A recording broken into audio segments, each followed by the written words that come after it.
Hello, everybody. Welcome to the Mirror Point, where reality checks itself. Today's episode looks at belief. It's going to be looking at it through two very different human stories. So, I'm going to be reacting to filmmaker Michael Ray Lewis, and he'll be sharing why he left atheism and then he returns to Christianity. And he's on the Sean McDowell's pod- and he's a Christian apologist. And so he's obviously going to be highlighting the success story of someone who converted back from atheism into Christianity. And then I'm going to look at Britt Harley explaining how her search for the true Christian God ultimately led her to reject Christianity altogether.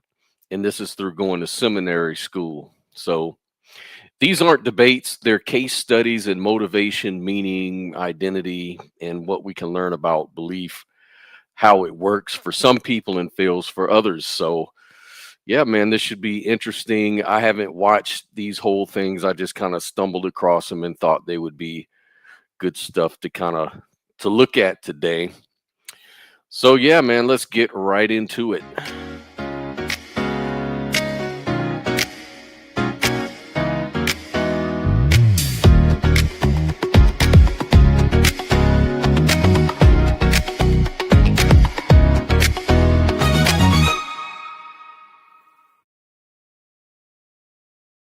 Yeah, so here we have Michael Ray Lewis on Sean McDowell show um, doing this interview. And like I said, he's going to be talking about how he found Jesus and belief in the Christian God, right? And so this ought to be interesting. I'm just going to jump right into it. Let's go. One of the things I do on this channel is to try to bring resources to my audience to equip and motivate and challenge them. And you have done that 100% with this documentary. But let's start with your story. Tell us the backstory, I guess, of how you became an atheist. And then down the road, we'll get to what shifted. No, that sounds good. So, in my home, when I grew up with my family, all of my family said that they believed in God, and they all had Bibles under their beds. But we never talked about God. Definitely never talked about Jesus. Never read the Bible. And so, over time, as I got older, I was never given any good reason to believe it, anyways. And so, I gravitated towards atheism because I became interested in space. I became interested in science and all the things that kind of encompass that. And just from the slogans and things that I were hearing about Christianity, I thought there was no good reason to believe it. All right. So the first thing we can make a note of in our little notebook here is that he gravitated towards atheism.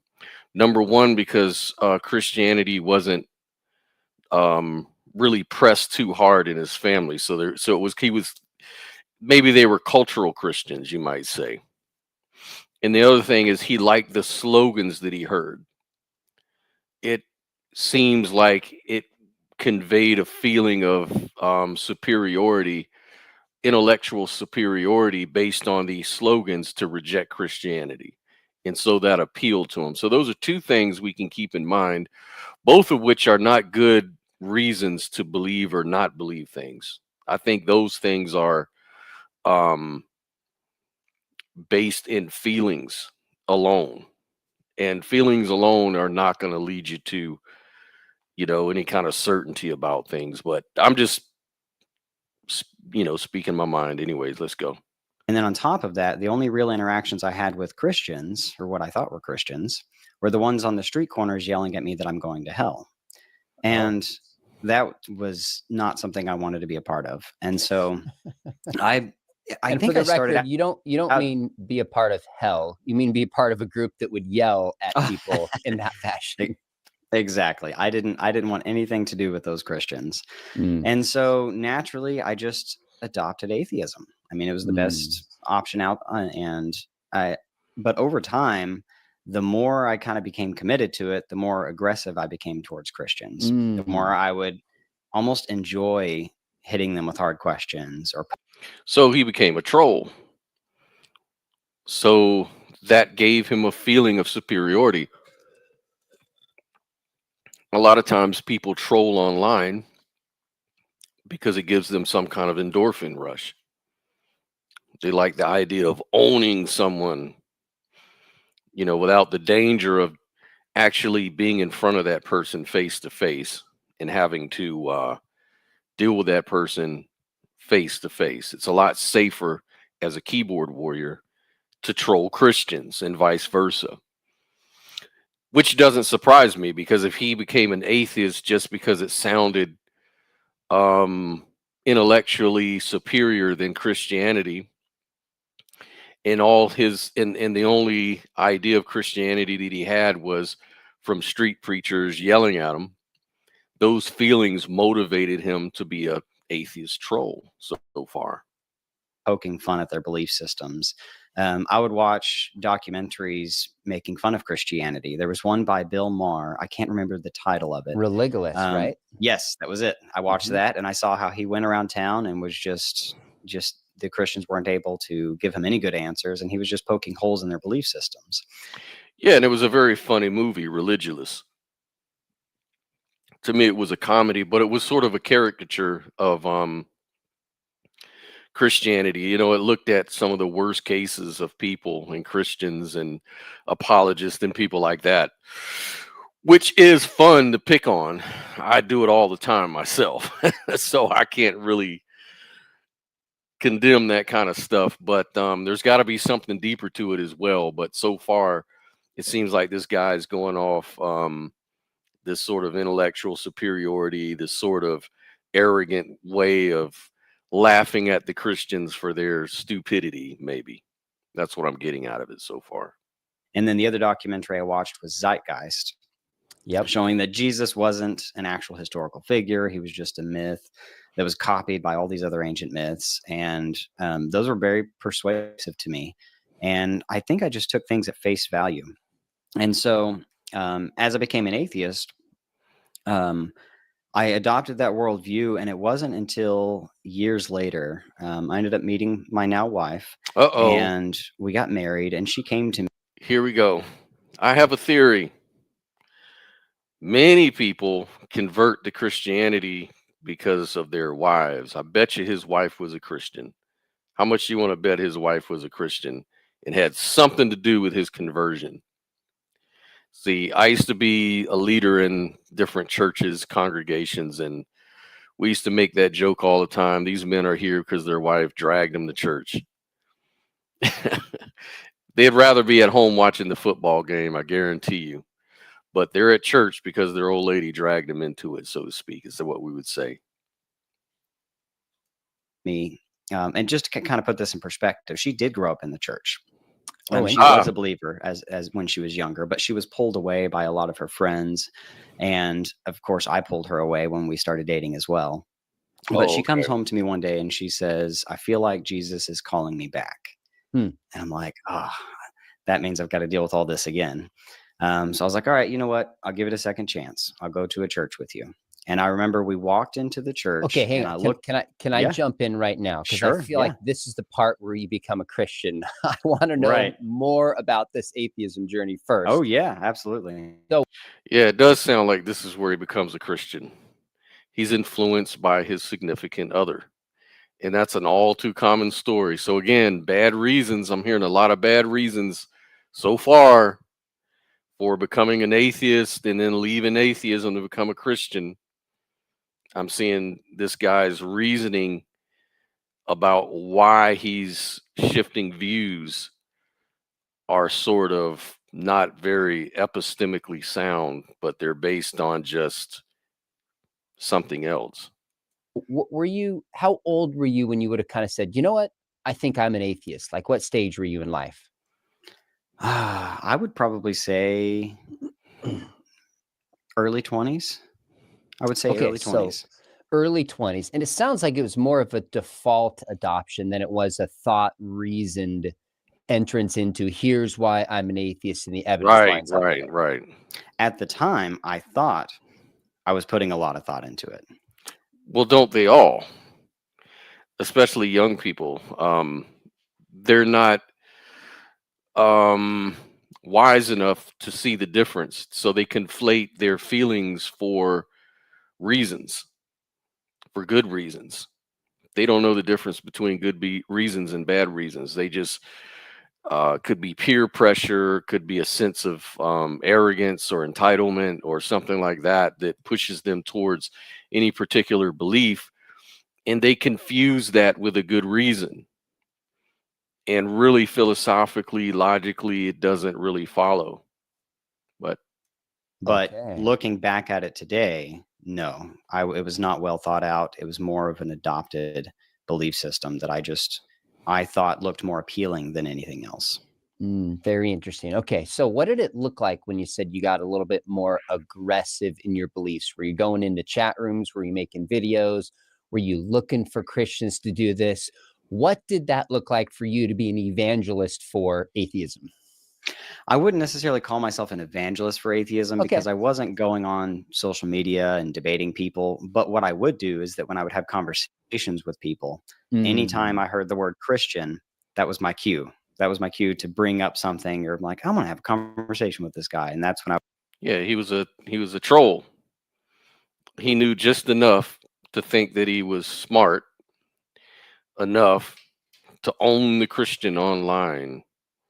I would try to debate them and try to poke holes in their belief systems. And so while I wasn't out there doing it actively, I was doing it within conversations that I was having. And I think that's part of when I say it wasn't completely well thought out. I mean, atheism in general wasn't like my main priority. I had other things in my life that were going on that were I would consider my priority. As far as filmmaking was a big part of it. Okay. Because around this time, this is when I started I grew up obsessed with horror films. And so as I got older and more into the film industry, that's what I wanted to do. I wanted to make films that could scare. Oh, he wanted to scare people with horror movies. No wonder he went to atheism, because that's correlated with demonism. And horror movies are demonic, people. And so my priority in life in that moment wasn't necessarily the atheism. It was more the filmmaking and trying to figure out a way to put together films that could be stylistic way of scaring people. That's what I wanted. So trolling for atheism was just a side hobby. I get it. To do. I wanted to create horror films. So there's such a different Christian take on horror films. Some have a more conservative position. You can never watch them. You should never watch them. But there's people like Brian Godawa, who's a philosopher and a filmmaker. He made a film to end all wars with Kiefer Sutherland, an excellent filmmaker.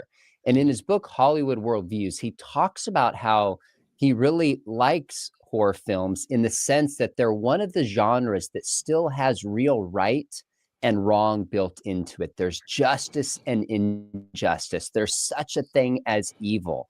And it challenges kind of the relativistic notion of our age. Did that ever cross your mind that I'm like an atheist, but I like horror films that imply justice, right and wrong and evil, that there might be good behind it? Or did that just never really occur to you? It never occurred to me because growing up when I was younger, I mean, we would do seances and we would go to haunted houses. Oh, see? No wonder he's an atheist. He's already going down that path of evil. And we would do all the things that we love to scare each other. But I never actually believed any of them. I kind of kept my atheism. I thought it was all nonsense. There were no ghosts. Sure you did. You weren't a real atheist. And so when it came to the filmmaking aspect of it, I didn't have that mindset of right and wrong and the concept of all of that. I just was obsessed with trying to create something. And horror films were the easiest thing to do as well. I mean, you could do a horror film on a super low budget, and that's what I kind of gravitated towards. But as I became, well, we'll wait till I get to a believer and you can ask more questions about that. All right, good stuff. So I just have more questions. An atheist doing seances. I mean, how did you do them? When did you do them? Was it just fun? Like, tell me about that. Was there a part of you that just had a little bit of a fear? See, this proves that atheism is really devil worship. That's what we're getting at here. is that atheism, you're not really rejecting the supernatural. You're embracing the devil, right? Anyways, I want to skip over this part, but I'll let it play a little bit. I want to get more into his story. Might be supernatural realm, or you literally thought it was all fairy tale? Oh no, this all started, I would probably say when I was about 9 years old. So it was terrifying at first. Oh. And there were some things that I saw and heard that scared the crap out of me. And this was just with friends and family that would come over. They all knew how to do it, and I was just kind of part of the group. And as I got older, though, and we started really kind of becoming obsessed with it, and we would do more seances. But it was more of like a family get together thing. Like, this is what we do when our families get together. We hang out, we drink, and then at the end of the night, it's time to do a seance. And so it was just one of the fun things that we do that, and then watch horror films. That was part of it as well. All of it demonic. All of that is just demonic. Seances, horror films. What kind of Christian family did you come from? The beginning, yeah, I was terrified. Looking back, I kind of came up with logical responses to what happened and what I saw. But at the beginning, I believed it all. I thought it was scary. And then as I got older and became an atheist and kind of gravitated towards atheism, I was like, well, that was nonsense, but I liked scaring people anyway. So I'm going to continue to do it through film. Interesting.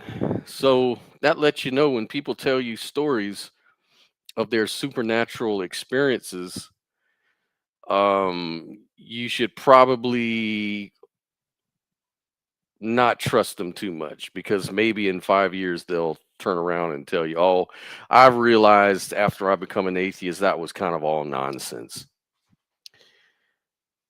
So, you can't trust stories, anecdotes, because these things can be it was real, man, and then later on, it was nonsense because I changed my worldview, philosophy, or whatever, and then all of a sudden the experience is not valid anymore.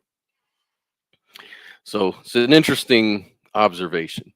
Looking back now, do you think there were certain things within the seances that you're like, you know what? There was legitimate supernatural or demonic activity taking place, and I should have seen that and should not have explained it away? Or do you view it differently? No, today, looking back at it, some of it I could explain away, but there are other instances and things that I saw that absolutely, like, something was there. Well, of course you're going to say that now, because remember, you went back to Christianity again. So now they're real again. So you're flip-flopping. 1 minute when you're a Christian, it's all real, demonic, supernatural. When I become an atheist, I can explain it away. I was just fooling myself. But now that I'm a Christian again, yeah, probably some of it was real. Not very convincing. And even today as a Christian, I still don't understand how all of that works as far as like the demonic realm and how all that actually operates. But some of the things I saw, I think something was absolutely happening there. And today, looking back at it, I can't believe it didn't go worse than it did. Yeah, I mean, I get what you're saying, Darklight. Everyone has the right to change their mind. I'm sure they will. They can change their mind a million times over, but it's just when people do that, just for me, I lose trust. Like, it seems like if I saw something extraordinary, if I saw, someone raised from the dead, right after 3, and I knew they were raised from the dead or something supernatural like that happened, something amazing. Just because I become an atheist, how does that make it not true anymore? Like, I couldn't trust that. You wouldn't trust me as a person when I tell you stories, because what I could tell you one day was an extraordinary capital F fact of the matter. You couldn't convince me any different. I know for a fact I saw the power of God. Then 5 years later, No, I was fooling myself. Then I would switch back to being a Christian. Oh yeah, remember I told you, yeah, it was all true, man. How do you trust somebody like that? That's my problem. Maybe I'm wrong. I don't know. And so, yeah, I looking back, I think something was really happening. Okay, so you're lower 20s and you're an aggressive, committed atheist, but more committed to like making horror films and creating your career. You weren't evangelist, but when opportunities came up, you went after Christians. Now, I just have one more question before we shift your transition. Sure. How did you go after Christians? I guess it's two questions. How did you go after Christians? Like, what things did you go after? And did you encounter any thoughtful Christians? What was the typical kind of response you would get from Christians when that happened? Well, I would hit them with the main big slogan question. So I would hit, you can't have a good God with the existence of evil. I would say evolution has disproven Christianity. I was saying you can't prove that God exists. There's no scientific proof for God. And so I would say all the typical things that you would hear from an atheist. But as far as responses, I would either get people who would tell me, well, I'm not going to push anything on you. So it's okay just to kind of believe what you want to believe. I would run into those. Or I would just run into ones that were defensive and would try to just dispute what I was saying, not give reasons for it, but just saying, no, that's wrong. That's not how it is. God created the universe. Evolution is false. And so, but I never ran into anyone who was able to give me a good reason. Looking back at it, it's sad that no one was equipped to respond to me. And later on in my atheism, we'll continue that with my story in a minute. But yeah, I would say that there was not one person out there that was able to respond to any of the objections I had. That's just heartbreaking to me. I don't want to harp on this too much, but I do want viewers and listeners to know this is the kind of stuff that like motivates me day and night when I hear stories like this. And I don't turn around and say, well, that's what you're here for, Sean. You're an apologist. You're here to make Christians not feel stupid for their beliefs. So you give them ammunition, like the Kalam cosmological argument or the argument from, morals or the presuppositional apologetic. I think you like that one, don't you? Yeah, those are the things that people need in order to have a better defense of Christianity, right? Chide the church. It's the bride of Christ. People are busy. They have other things to do. I found that oftentimes people start caring about apologetics when a loved one or themselves have questions. Maybe your questions and challenges in ways you don't know made people go back and start studying apologetics. Who knows? But the heart of my ministry is to try to wake people up to go, no, you got to be ready before somebody like Michael, when he's 22-year-old, comes knocking, then you can respond differently. Exactly. They just need ammunition, Sean. And it just lets you know that most people, from what he's saying, if what he's saying is a reflection of most people in reality, then most people choose their worldviews for bad reasons or reasons other than, logic or a sound epistemology or something like that. And that's what we're talking about today. What are these reasons? Let's look at Michael Lewis here. He's made a whole movie on it. So, all right. With that said, let's come back to your story. So you said you became an atheist or identified really lower 20s. How old are you now? You're married. When you say your wife brings you to church, and how long had you been married at that stage? So she actually brought me to church just a little while before we got married. Okay. This was, I get my story wrong sometimes, but it was actually a little bit before, because it was in 2013 when she first came to me with that statement that she said, I feel like Jesus is calling me back. And I remember when she took me to the church, one of the things she wanted us to go to in the church was their marriage class, because this was getting ready for marriage. And I went to the class and I was like, sure, I mean, I'll see. And I remember thinking, I was like, oh, there's some good principles here. Yeah, this stuff kind of makes sense. But Of course. we got married, and it wasn't really until after we were married when my journey officially started, though, because when I was hitting her with the hard questions that I was hitting every other Christian with, she wasn't backing down. Even though she didn't know the answers, she still was adamant that it was true. And she even went to the extent of buying me a Bible, writing my name in it, and Nice. giving it to me. And I remember I opened the Bible, I looked through it, I'm like, 6 days in Genesis, this is nonsense, closed the Bible and pushed it away. But there was one particular moment that really piqued my curiosity and got me to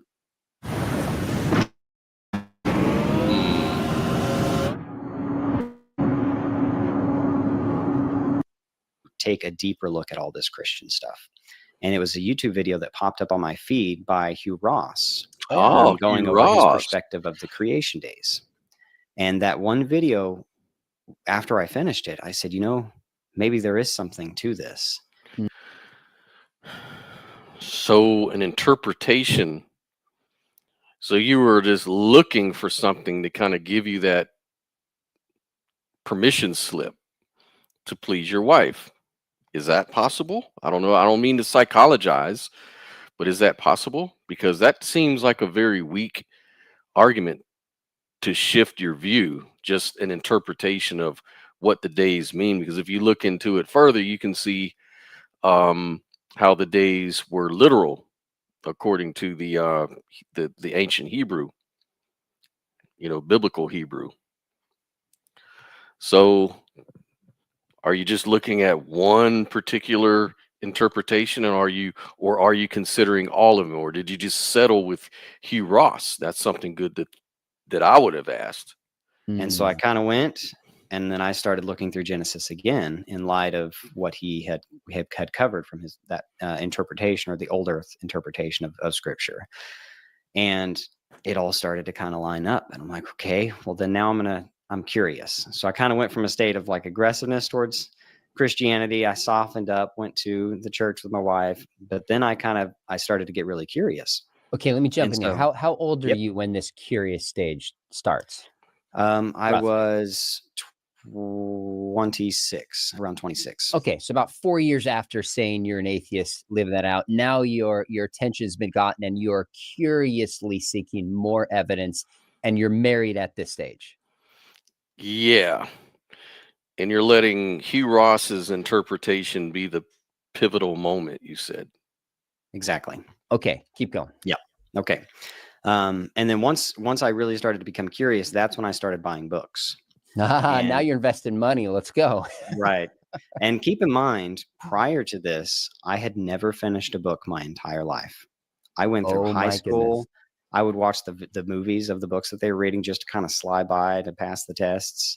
But let's not lose sight of the fact that this all started when your girlfriend wanted to get married and wanted you and became a Christian. And you agreed to get married and pursue a life with her. So it seems to me that you already have a huge benefit for becoming a Christian, because then the two of you have something to align with. Because I can see problems possibly with someone who's a Christian that really cares for you and looks for your salvation deeply. She cares deeply about her husband's salvation, and you just sticking, your heels in and not budging. I can see how this can be introducing some complexity to the relationship, especially a marriage. You don't want to be already divided on as few things as possible, it seems. And maybe that was playing in your mind or subconscious. And so you were looking for some reason to give yourself that permission slip to believe, possibly. That's what I'm getting out of it. I just didn't like to read. I liked film, I like cinema, I like movies. Yeah. But I don't even know how many books I went through this period. This was about a 3-year journey from the moment that she said that statement to the moment I gave my life to Christ. and I read Timothy Keller's Reasons for God. Yeah. I went through Hugh Ross's book, Why the Universe Is the Way It Is, A Matter of Days. I went through you guys' book, The More Than a Carpenter. Great. There were just one after another, and I realized that there are a lot of good arguments out there. But did you consider the alternative view? Were you also reading books that promoted skepticism and doubt about those beliefs? Like, this kind of tells me a lot about your journey. I've learned so much about your journey that it was mainly once you really you first of all, you had really bad reasons for being an atheist. It was more centered on feeling superior and being a troll. And then when your wife decided she was a Christian and was kind of pushing Christianity on you, you went to look for books that gave you that permission slip. So you needed some good reasons to believe. You wanted some lie to me, man, type of shit. I mean, that's what I see so far. So it's like bad reasons in, bad reasons out. There's a lot of evidence that shows that God exists. And it was at the end of the 3-year journey, after I had kind of been looking into all of this. Exactly. Then I started asking my wife questions about angels and demons and stuff in scripture. And she finally was like, I don't know. I don't know how to answer the questions you're trying to ask me. But my mom has a friend in the family that you can go and have a conversation with. He's a theologian. I said, okay, great. So I wrote down 5 pages full of questions. I'm just ready to handle this guy. I walked in. Okay, I'm so sorry to interrupt. I'm really trying. So at this stage, it sounds like you believe God exists. You're leaning towards the Christian God, but there's theological and biblical barriers before you'd make that commitment. Am I understanding where you're at?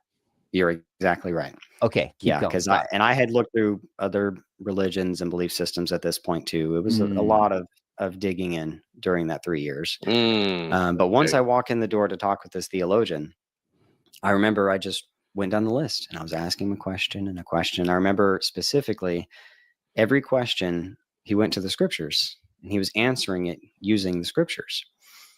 And at the end of the conversation, I went through the last question and he looked up at me and he said, "So do you believe it?" Wow. I'm thinking to myself, well, I don't have any more objections at this point. And I said, yeah, I think so.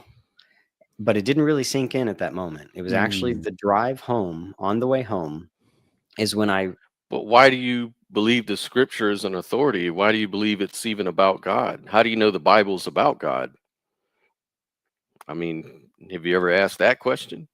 really thought to myself, I actually think that this is true. So why don't I just believe it? And that's when I realized it wasn't the evidence that was holding me back. It was the fact that I didn't want it to be true. Ooh. And when I realized that, I thought to myself, well, that's not a good reason. And so I said, all right, Jesus, what's next? And that was me giving my life to Christ. And I don't normally talk about this part of it because this is the experiential part. And I tend to lean more towards the evidential base for. Yeah, but I don't know. Let's keep going. That sounds like kind of dishonest. I think the experiential part is the real motivation, and the reasoning part comes after, even according to your own story. And even from Sean McDowell's concern that most people have no real good reasons for their belief. They just believe. That's most people, because it's not really about the reasons. Reasons don't get them in it, and reasons aren't going to get them out of it either. For belief. However, I did have an experience in that moment as well. It was almost like I had a fog over my mind my entire life. And it was like the fog finally left and I could finally see reality for the way that it actually is, which is ironic because as an atheist, I always looked at Christians as being narrow-minded. So you trust your own mind, which is the first problem right there. You were wrong before. You've been wrong a lot in life. You can't see reality as it actually is. How do you know you see reality as it actually is? Have you ever been wrong about reality? Your own story says you have been. Could you be wrong again? You know, why do we think that our minds should reflect reality as it really is, anyways? Like, is that a very humble approach that you know reality? I think that's the first thing when you're a Christian you have to do. You have to, first of all, think, I'm better than everybody else. I'm smarter than everybody else. I know exactly what's going on. So that's the first thing you have to understand. Because while they say that their authority is God, no, their authority is themselves. Because they're the ones that have to use their free will to choose God over non-gods, right? So they have to rely on their interpretations, their beliefs about the Bible, their gift of faith from God. How do they know their mind isn't fooling them? Oh, that's easy, because my mind reflects reality as it is.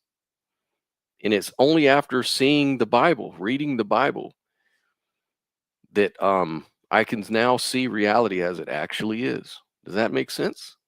But I realized in that moment I was being narrow-minded as an atheist. And I went from a state of believing that it's true to knowing that it's true.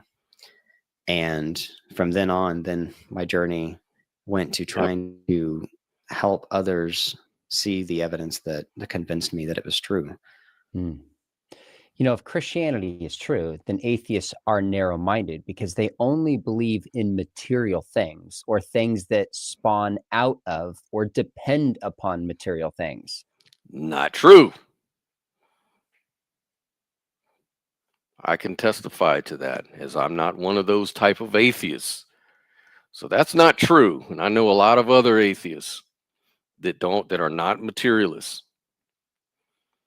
So that's just not true. So it seemed to me a Christian wouldn't be narrow-minded. A Christian would be gullible and just believe in things that aren't evidenced. So you can make a critique on either side, but you're right. The question is, what is reality and where does the evidence point? Now, I got to lean into a couple of things you said. You said, I didn't want it to be true. Tell me about that. See, that's his whole problem. I think that when, the love of his life, his wife, said she wanted to go back to being a Christian in the church, he didn't want to do that. He wasn't prepared for that. But he also wanted to maintain a marriage and get married, or to his girlfriend at the time. So it seems like he's always pushed by his wants. I mean, I guess we all are in a way, but what is it that you want? Don't claim that you want truth and objectivity when really you just want, to fit in, or to feel superior to other people. That's what you really want, it sounds like, from your story. So one of the biggest objections that I had, and I even expressed this to my wife, I said, I can't believe in a God who could send me to an eternal punishment just because I have a little bit of trouble believing in him. So that was one of my main objections. But my other reason for not wanting it to be true is because I didn't want to be held accountable to anybody. I want to be in control of my own life. I want to do. What does your wants have to do with anything, with truth? But I can see your wants maybe affecting, how you live your life. But if how you live your life includes truth, then your wants are disassociated with that. Can you prove that what we want should equal what the truth really is? How did you come to that? What I want to do. And there's a lot of rules and things in my mind that you had to adopt when giving your life or becoming a Christian. And then even the title itself revulsed me. I didn't like the title Christian, just because I knew what kind of baggage came with that. Yeah. But ultimately, I think looking back at it, it came down to the fact that I wanted to be in control. And if it's actually true, then I'm not in control of anything. And I think in my mind, I wanted to keep that control over my life. And so this isn't you just looking back at that moment, you really realized, oh, I'm giving up control. Like that was, you had full awareness of that in the Oh yeah. moment. Oh Okay. yeah. Because I realized like this is actually true. That means I need to give my life to Christ. And everything he claimed about himself is true. Everything he Well, how do you know it's true? That's what I want to know. How do you know everything he said was true? And did he say any of those things? What did Jesus really write? says about reality is true. And this whole time I was scared to relinquish that control. And I think afterwards, though, when I did give my life to Christ, it was like the freest feeling ever. It was not as though like releasing that control in my life was a freeing feeling. Okay, more feelings that reinforced your belief, I'm sure. We're going to go for a few more minutes, and then I'm going to show the other experience, the other person in their journey, and how they went from truly searching for Jesus, to actually rejecting based on her journey. And we're going to compare the differences of approach. And then I just became extremely excited, extremely curious, because now that I know all of this is true, I want to know more about it. I want to know Yeah, you got that permission slip you were seeking. more about him. And that's when I really started to just dive into the scriptures and read and study and become more involved with the church and learn as much as I can, and study apologetics and try to be able to defend my faith and have conversations with people. And it was actually funny because when I gave my life to Christ, even though I had those conversations with Christians that couldn't give me good responses, Yeah. in my mind, this was just kind of the process everybody took. People followed the evidence, they gave their life to Jesus, and then they started their journey.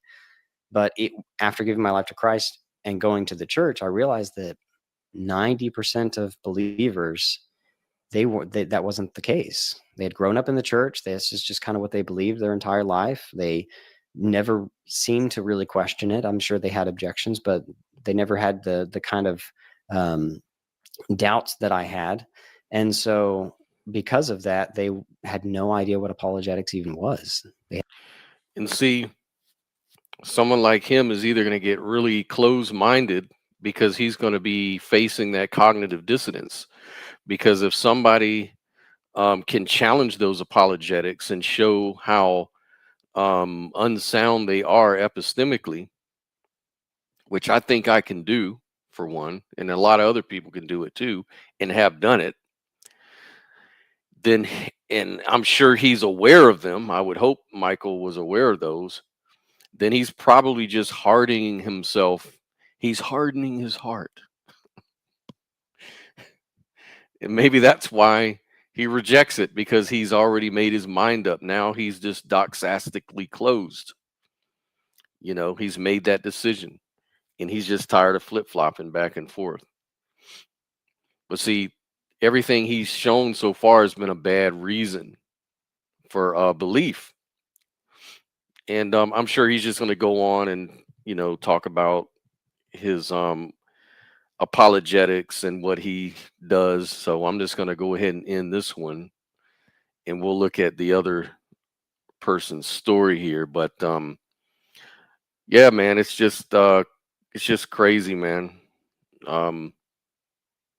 People believe things for all kinds of reasons. That's why I say belief, you have to really guard against belief, because you can attach to them, and then when evidence comes along to refute it, then you have to deal with cognitive dissonance.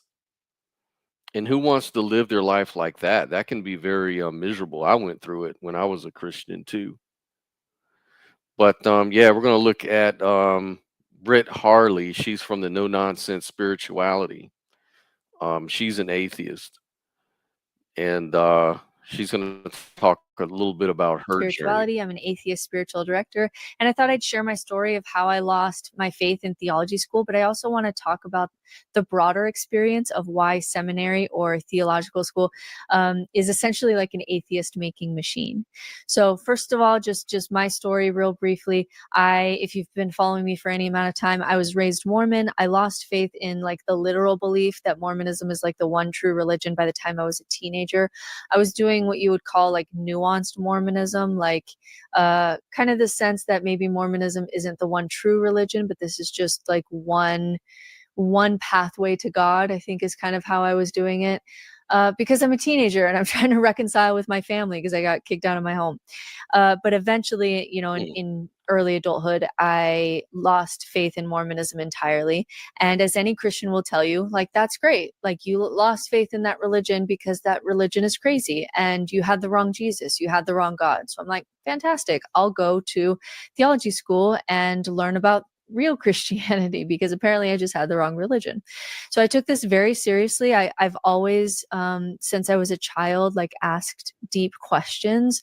And I always figured like, if there is a God and there is a right and there is a wrong and there is a specific holy book that's, you know, more guided by God than others, this is the most important thing to know. No. And I thought about it all the time. Like I always was a person who was asking those questions. So this wasn't just like a fun hobby horse for me. This was like this was the driving question of my entire life, which is like, what is? And if there's a God, then that's a really important thing to know. So already the approach is different. You know, it seems like she's coming from a very sincere, I want to know the truth and how can I find it? You know, and she's just starting off in her story of her early journey, but she already had just a very straightforward question. You know, it didn't have anything about feeling superior and troll so she could troll other out groups and stuff like that. You know, it seemed like she was raised in a religious home that was active, unlike the other guy they were more cultural. So she's taking it a lot more serious. The other guy said, you know, atheism for him really wasn't that his main thing. Mainly he was a filmmaker, stuff like that. And it seems like trolling, you know, for atheism was his hobby on the side, I guess. And he really didn't care much about it. I think he was just a kid, kind of immature at that time, and was an atheist just because he was found an in-group. So I'm already seeing a little bit of a difference here. So I go to Northwind Theological Seminary and I'm studying theology. And as you study theology, you're learning more and more complexities about the Bible. You're learning how to nuance things. You're learning mysticism. You're learning like Richard Rohr. You're learning how to work with these concepts in order to make sense of things. But it gets increasingly complex as you go through school. And so what ended up happening to me is I had this seed of doubt, I guess you would say, where as you're studying the Bible, you start seeing how God changes based on how that society changes. So an easy example is like the concept of hell. In the Old Testament, we don't really have a concept of hell. We don't have moral distinctions in the afterlife because justice and blessings and condemnations happen in this life. Like God's going to take care of it in this life. And then they get conquered and it's like the bad guys win. So the theology changes. And now we have blessings in the next life because you didn't get the blessings you were promised by being a part of the covenant people. You didn't get it in this life.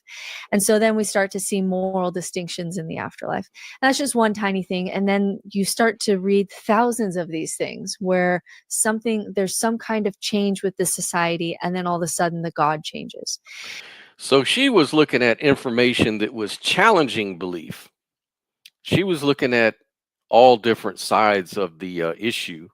Whereas the first guy's story, he was looking for, you know, people that could support, like he was reading a lot of apologetics books like that would support it. And when those rang true to him, it gave him that permission slip to be a believer. Whereas this person here is looking at seminary, and what, she thought she was going to see things to support the belief, or maybe not. Maybe she was just looking for just an objective. Yeah, that's what it was. She was looking for an objective history, maybe just an objective view of how religions evolve and change, and what their nature is as far as we can tell. And so it seemed like she had a much more objective sort of approach, in my opinion. Seems like that. What do you think? And what happened to me is I got so good at that, not just in Christianity, but as I'm studying other religions too, that I got to the point where you could give me a society, tell me how their agriculture works, tell me, how the social hierarchy works, tell me about how often the flooding is, tell me about the weather. Even if you tell me all those things, this is more of like the cognitive science of religion, or, anthropology. And if you give me all those things, I'll be able to tell you what kind of God they created. Cool. That's awesome, man. So she got very knowledgeable. Hey, look, like and subscribe to the channel if you haven't done so already. If you're new and you're just kind of coming through, if you like this sort of material, I try to examine all sides, question assumptions, and promote non-dualism in my own on this channel. So yeah, like and subscribe if you like that stuff, you're interested, and yeah, let's keep on going though. And I started getting so good at that game that I was always right. And I could now predict, okay, if this happens, this change in this society happens, or you could just give me a people and tell me how it works, and I'll tell you kind of what God they have. And that became something that I got very good at. And then further than that, you also get to see how individuals, what kinds of individuals create what kinds of gods. And so certain personality types will create different kinds of gods. If you are really high in moral disgust, if like disgust is something that you feel very strongly in your body, you're going to have a god that has the same kind of moral disgust that. Yeah, so she's saying that our beliefs reflect our personality, our character, which makes sense. We project that on the world. And yeah, cool. Thank you for that. Her scope in seminary was comparative world religions. Awesome. So that even tells me more about her objective approach. She wasn't just going for the Christian, permission slip. You do.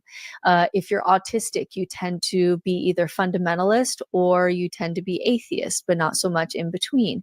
If you have high levels of empathy, you're going to read Jesus as someone different than someone who reads Jesus who has high core values of loyalty, or even authority. And so you get so good at that I had this thought that this was like the thread that started to pull the whole thing apart, of what if we're the ones that create gods rather than God creating us?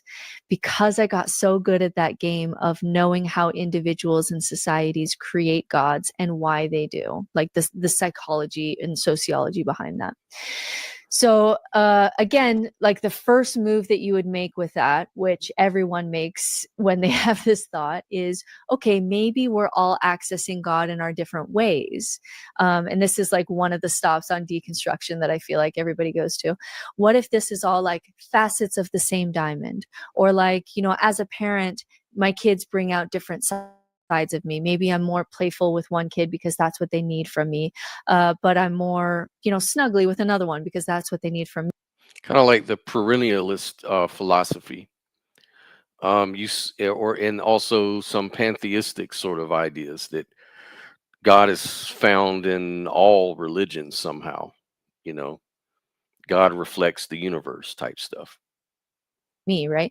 And so eventually you go into this like interfaith place where, yes, it seems like there's a lot of human stuff going on with this God game that we're playing, But that doesn't mean that there's not a God. It just means that, we're accessing God through our, human biases and through our filters, and we see through a glass darkly, right? And so that sustained my faith for a while.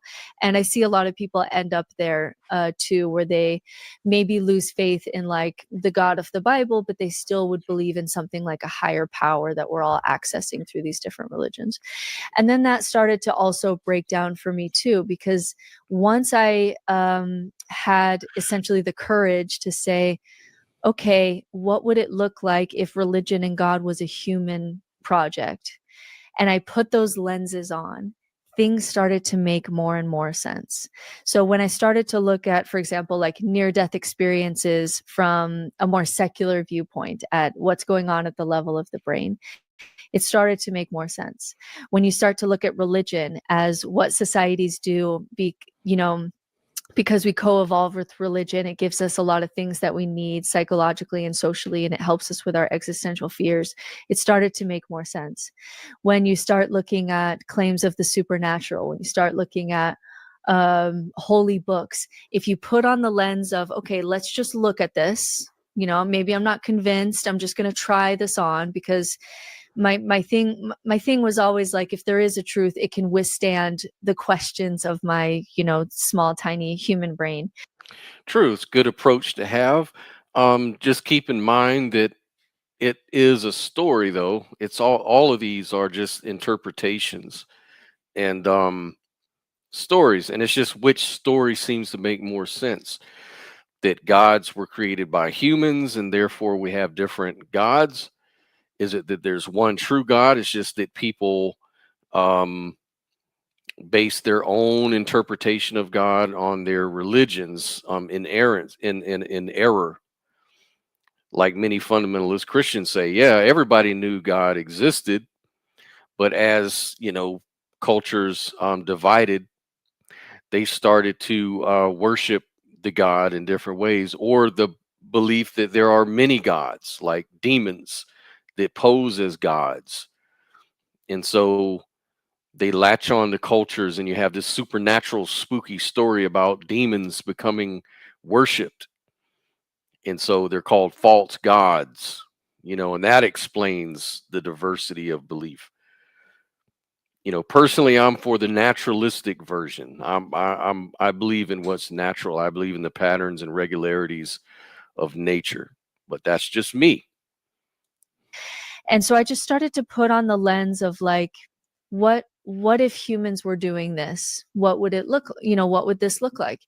And across the board, it just started to make more sense. So an example of this is like most people today, even Christians, when someone has schizophrenia, they don't say this person has demons and has been taken over by demons and needs an exorcism. That still happens. It's much more rare. Most people today will say, you know what, that person has schizophrenia. This is a mental health disorder that needs to be dealt with at the level of the brain with the whatever current science that we have on schizophrenia. And that's when you look at the two and compare, is it schizophrenia or is it demons? It becomes a lot more clear. Okay, I think we have some more information here. I think schizophrenia better explains what's happening with this person than some supernatural explanation, right? That's an easy example I think most people are on board with. You're trying to bring logic and reason to the situation. You can't do that in religion. That takes all the fun out of it. If you're going to have a naturalistic explanation, that makes God sad. He wants people to believe in this stuff so that they believe in the supernatural, which leads to belief in him. That hurts his feelings when you just explain it away with your science. But then I started to do that with everything. Like literally everything when it comes to God and spiritual experience and awe and transcendence and people seeing God on mushrooms and near-death experiences and dreams and scripture and holy text and how you feel when you sing. And I started to look at that and say, is there a better explanation when you're looking at this from the side of this is a human project? And the answer was yes. And I didn't want that answer. That's what I really want other people to know, is that a lot of people see my content now and they'll say, she wants to prove, I want to sin. I want to prove that God isn't real. And because I'm prideful, because. But that might be true, though. You might just be saying that. I don't know. If I take you at your word, then that's very virtuous of you. To, despite what you want, you believe in atheism, or you reject the belief in gods. But how do I know you're not just saying that to look sincere here? I don't know that. No, I grant people their stories. I'm just playing. Because I'm just this atheist. Like, you have to realize that I was trying these ideas on because I'm a truth seeker, and I believed that the truth mattered, and that the truth could stand up to scrutiny. But I didn't want these answers. I really didn't want these answers. This is not what I was looking for. I was teaching seminary. I was teaching teenagers from the Bible. I was, in a marriage where, my husband was a believer. I was raising my child at the time in church, and Wow, this is like a totally comparable story to the last guy, and it really illustrates the difference in approach. Everything in my life was built on, which is common for people who go into theology school, everything in my life was built on the idea of faith.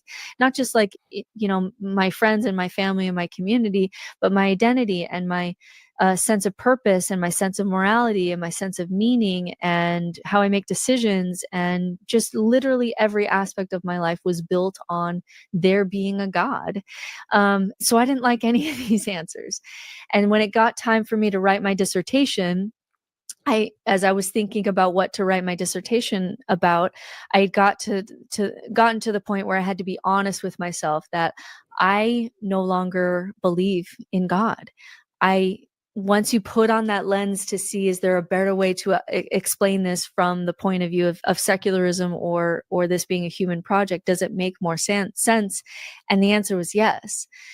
So I never did write my dissertation. Maybe one day I'll go back and write something.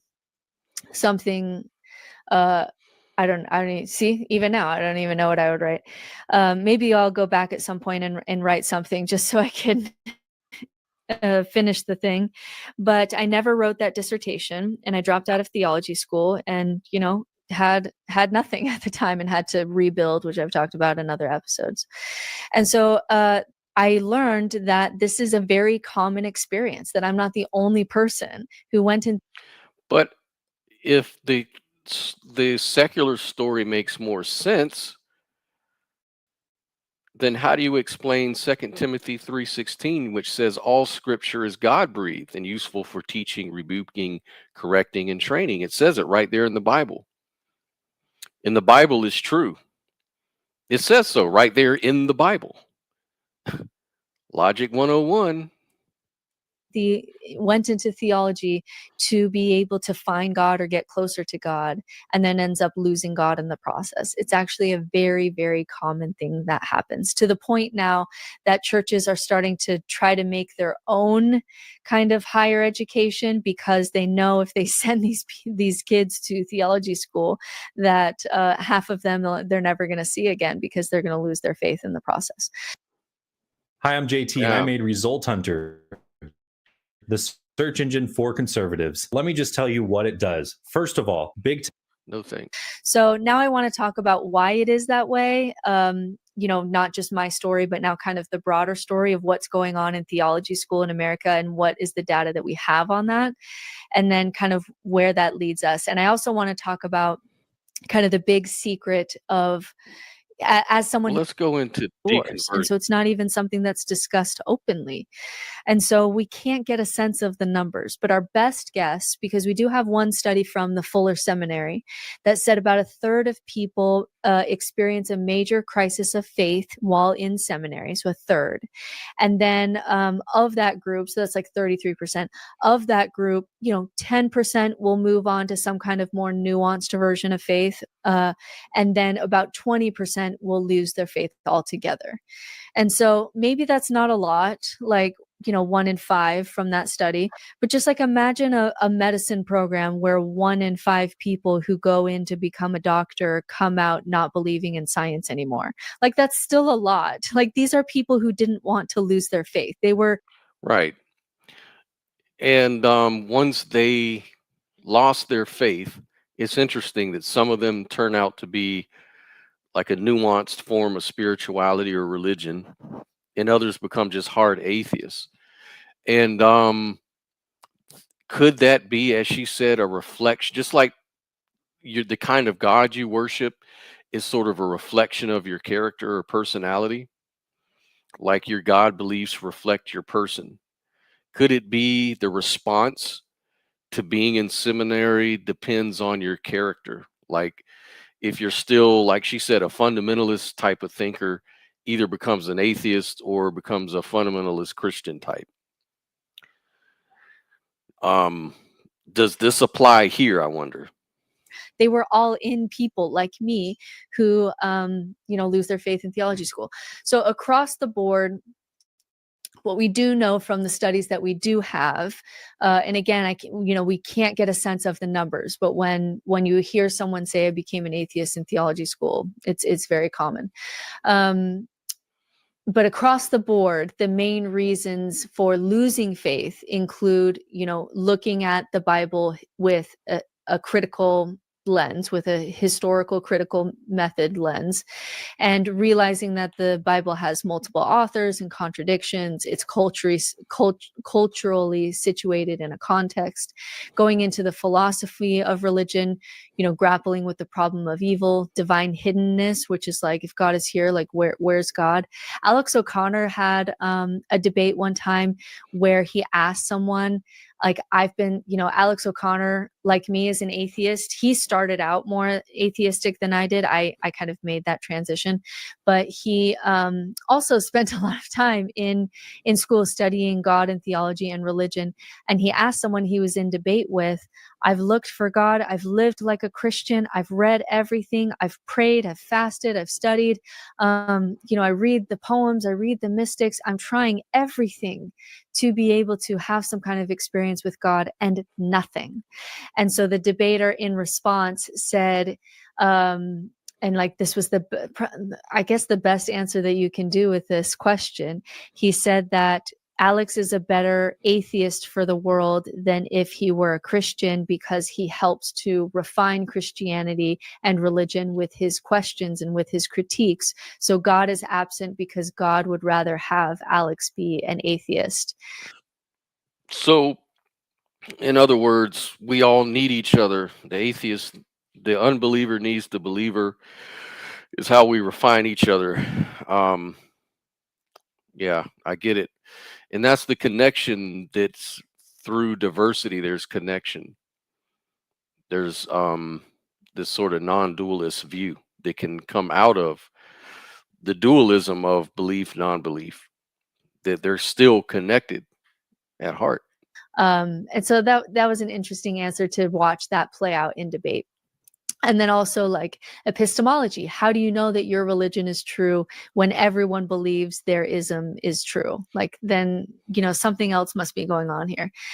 Comparative religion, when you start realizing that Christianity is not unique when it comes to other religions. Virgin births are a dime a dozen. Buddha, Egyptian gods. Whenever we want to make someone special in a story, we do a virgin birth, because we want this character to come into the world not the way that everybody else does, which is like, someone having sex in the shed in the back or whatever. So we always do a virgin birth backstory to important people.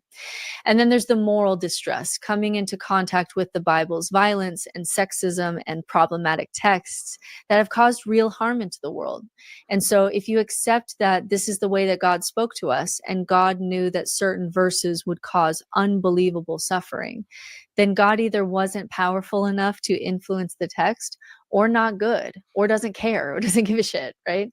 And then there's also the peer deconstructions, finding out that even professors that you thought were like, hey, he's smart, he must know something that I don't. This was part of it for me, because when I was younger, I really believed that these adults are smarter than me, so they see something then that I don't.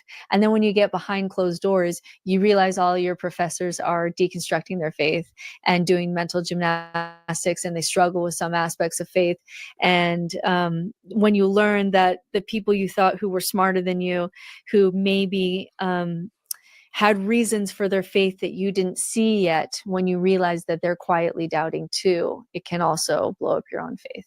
And the big secret, this TikTok thing went viral, which is, what is the common knowledge in your field that general people don't know?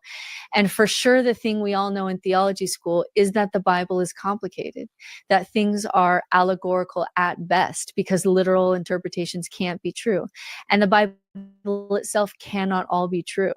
And that everyone has doubts and non-literal beliefs. And then they're expected as pastors to give the congregation the certainty that the congregation wants, even though they know that it's more complicated. A quote from one pastor in that study. Pastors are there to sell entertainment. They're giving the people what they came for, which is a belief.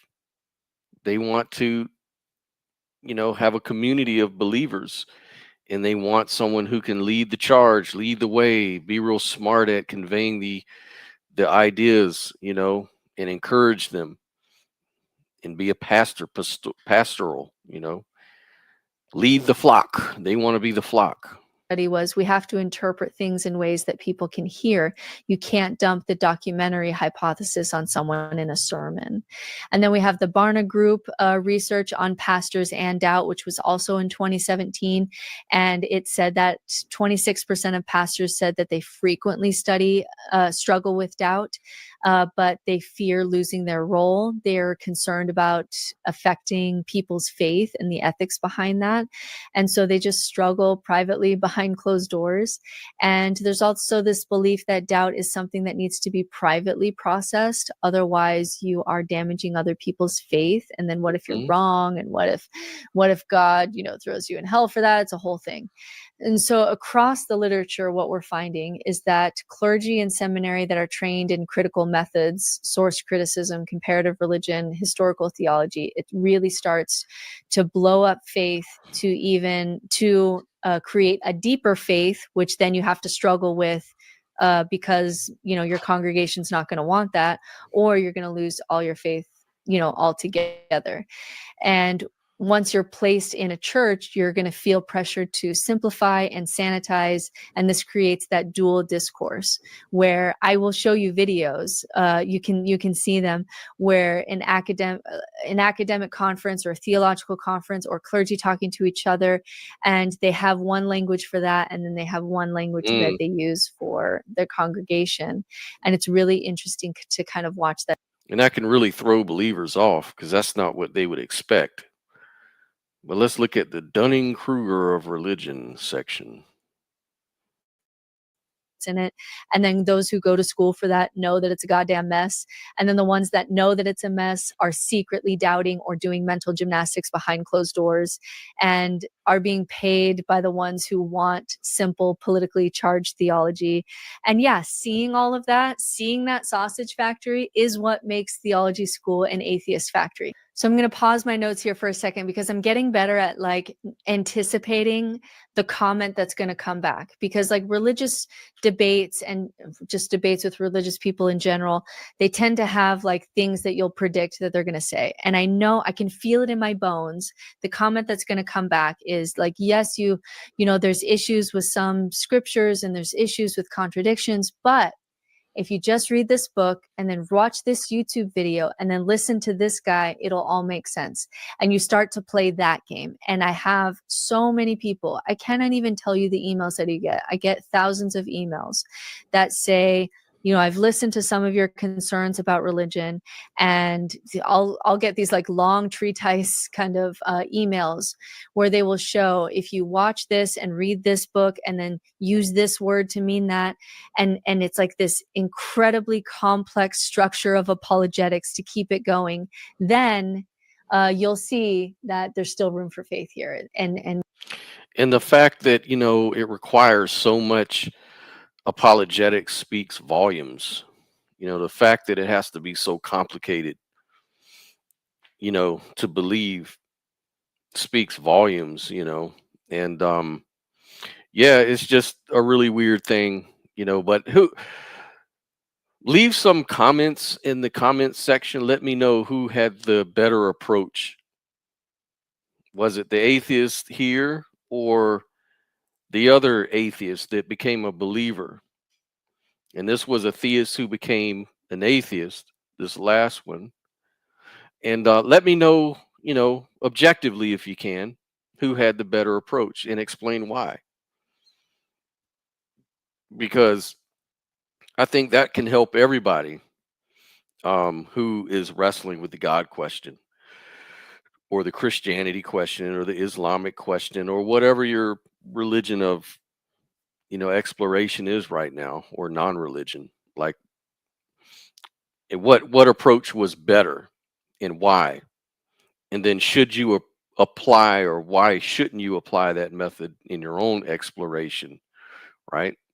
I think it can be very valuable. So reflecting on different viewpoints and approaches can be valuable. That's why I kind of wanted to highlight that on today's show. But look, Merry Christmas, everybody. Happy holidays. I can't stay on too long. I got to go see my family too here in a minute. But yeah, I appreciate you guys coming through. Like I said, if you're new to the show, like and subscribe. You know, if I get more subs and stuff, then I can bring, you know, people on like this to actually interview and get some good information from. That's what I want to do. But, you know, usually the people that I'm referring to, you have to have so many, you know, subscribers and viewers and things like that before it's worth their time to sit down and have these discussions. So that's kind of what my goals. I want to do that. I want to be able to bring some very interesting people to the panel. So I need to grow the channel out, you know what I mean?